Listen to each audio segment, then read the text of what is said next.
જય માતાજી મિત્રો, શ્રી કિચનમાં આપનું હાર્દિક સ્વાગત છે। આજે આપણે બનાવશું રીંગણાનો ઓળો। તો પહેલાં તો આ રીંગણા ધોઈ અને શેકી લીધા છે, પછી આ લીલી ડુંગળી લીધી છે, પછી વઘાર માટે લસણ ને આદુ, ટમેટા, રેગ્યુલર મસાલા, સ્વાદ પ્રમાણે મીઠું ને તેલ। તો હવે આપણે આ રીંગણાની છાલ ઉતારી અને એને મેશ કરી લઈશું। હવે આ રીંગણાને એમને જ શેકા છે, તેલ નથી લગાડ્યું, છાલ જલ્દી ઉકળી જાય એને। આવી રીતે બધી છાલ ઉકાળી લેવાની છે। તો હવે જો આવી રીતે બધા રીંગણાને મેશ કરી લેવાના આવી રીતે।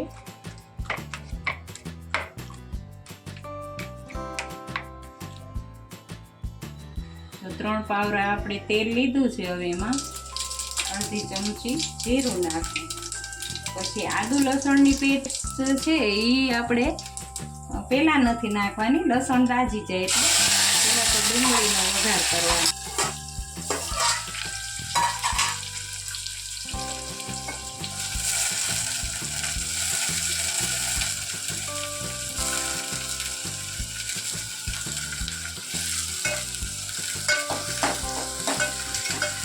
હવે આપણે આને મિક્સ કરી લઈશું તેલમાં।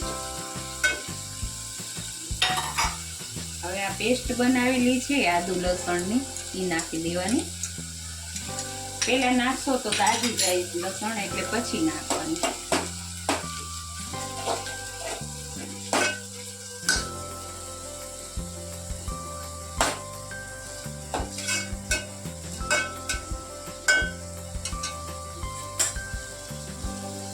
અડધી ચમચી હળદર નાખવાની, સ્વાદ પ્રમાણે મીઠું લેવાનું।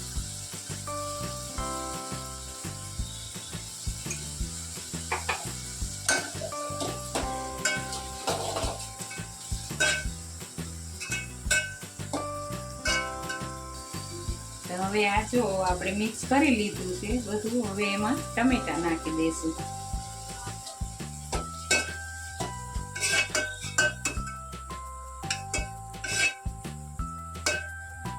હવે આ ટમેટા અને ડુંગળીને 2 મિનિટ ચડવા દેવાની। 2 મિનિટ થઈ ગઈ છે, હવે આપણે એને જોઈ લઈશું। તો સરસ રીતે ચડી ગયા છે ટમેટા અને ડુંગળી। હવે એમાં લાલ મસાલો નાખશું। આ લાલ મરચું છે લસણ વાળું, એને પાણીમાં મિક્સ કરી લીધું છે કે એના ગાંગડા ન રહી જાય અંદર।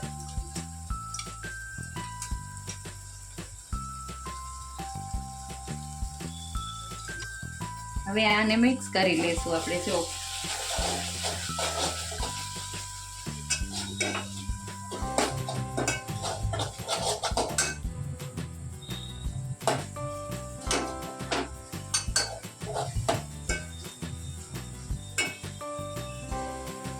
હવે આપણે આ રીંગણા નાખી દઈશું।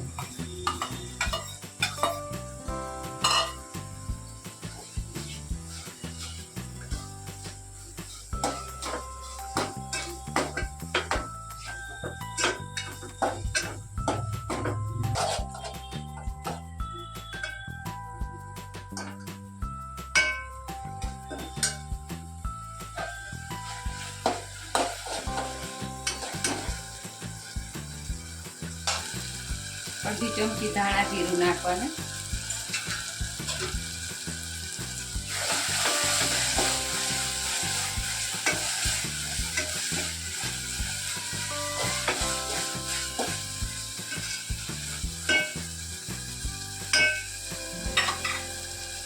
હવે તેલ ઉપર આવે પછી આપણો ઓળો બનીને તૈયાર।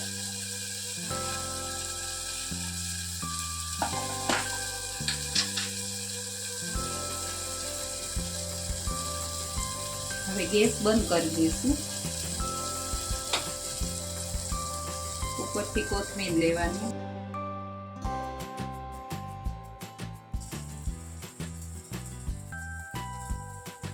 તો આપણો આ ઓળો, ટેસ્ટી ઓળો બનીને તૈયાર છે। જો તમને અમારો વિડીયો ગમ્યો હોય તો લાઈક, શેર ને સબસ્ક્રાઈબ કરવાનું ભૂલતા નહીં।